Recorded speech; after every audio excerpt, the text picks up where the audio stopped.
Sur le Mercosur, j'ai pu rappeler que l'accord n'était pas acceptable en l'état et que le compte n'y était pas quant aux conditions que nous avions toujours posées. Il était donc inconcevable que l'on cherche à forcer une décision au Conseil pour autoriser la signature de cet accord, alors que nos exigences ne sont pas encore satisfaites.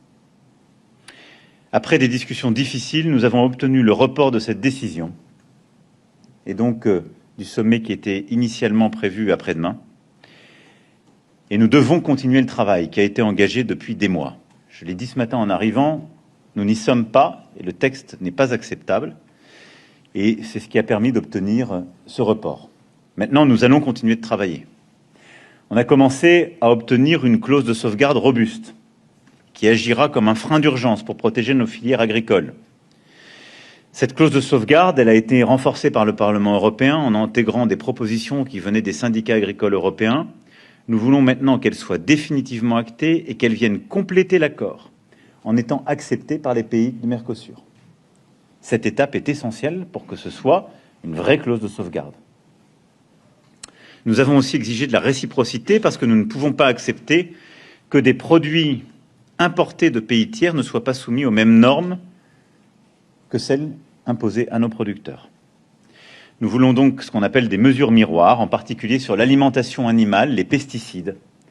Sinon, ça n'est pas juste. Sinon, on impose à nos producteurs des règles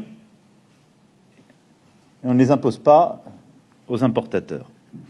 La Commission a commencé à y répondre avec une proposition sur la sécurité alimentaire. Nous attendons les décisions effectives de janvier et nous avons eu des discussions techniques cet après-midi encore qui vont dans le bon sens.